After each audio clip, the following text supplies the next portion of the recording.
Монгол улсын их хурлын гишүүн засгийн газрын гишүүн Шадар сайд улсын онцгой комиссийн дарга Энх төвшингээр ахлуулсан шуурхай ажлын хэсэг энэ сарын 27-ны өдөр Ховд аймагт ажиллалаа. Ажлын хэсэгт хүнс хөдөө аж ахуй хөнгөн үйлдвэрийн сайд Батцорыг онцгой байдлын ерөнхий газрын дарга хошууч генерал Бадрал Тэргүүтэй мэргэжлийн хяналтын ерөнхий газар эрүүл мэндийн яам гэх мэт яам хилтэс агентлагийн дарга мэргэжилтнүүдээс бүрдсэн 36 хүний бүрэлдэхүүн багтсан ба тус ажлын хэсэг баруун болон төвийн аймагуудын үйлчлэлтийн нөхцөл байдал орон нутгийн онцгой комиссийн үйл ажиллагаатай танилцаж, мэргэжил арга зүйн тусалцаа үзүүлэх, өөсдөжлийн хангамж хүрэлцээтэй газар дээр нь танилцаж, аймаг орон нутагт тулгамдсан асуудлыг шийдвэрлэх, үйлчлэлтийн нөхцөл байдалд үнэлэлт өгнөлт өгөх, гамшигаас хамгаалах улсын албадын бэлтгэл бэлэн байдлыг шалган, өөрөг чиглэл өгөх зорилгоор орон нутагт ажиллаж байгаа юм а. Ажлын хэсгийнхнийг Ховд аймагт хүрэлцэн ирэхэд нь аймаг орон нутгийн удирдлагууд Даруй суманд угтан авч улмаар аймгийн төв талбайд аймгийн онцгой комиссийн мэргэжлийн ангийн төлөөллүүд жагсан хүндэтгэл үзүүллээ.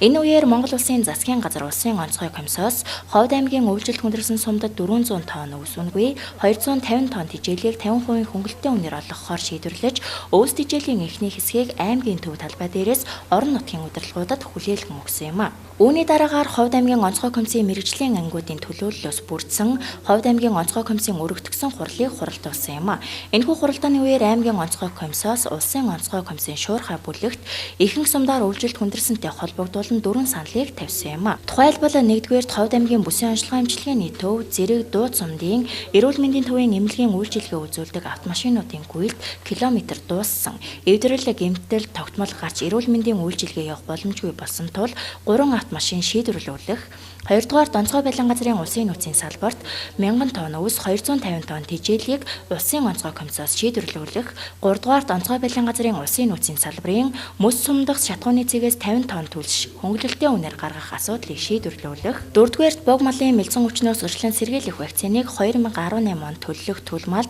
5-аас 7-р сард хийх вакциныг шийдвэрлүүлэх зэрэг асуудлуудыг өргөн барьсан юм а.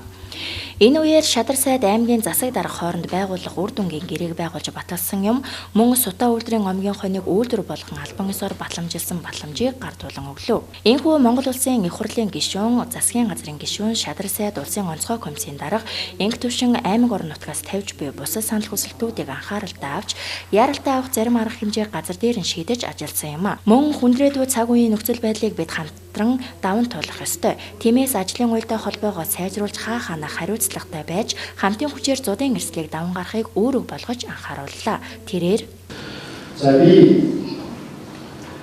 нэгдүгürt нь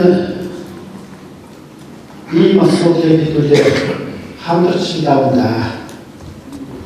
Аймаг орон нутгийн сум улсын хурал засгийн газар бүгдээрээ иргэд дээр бүгдээрээ хүчээр нэгтгэж дууралуулдаг доторх хүчнийг ажиллаж энэ одоо хүндрэлийг бэрхшээлийг зодыг даван туулнаа.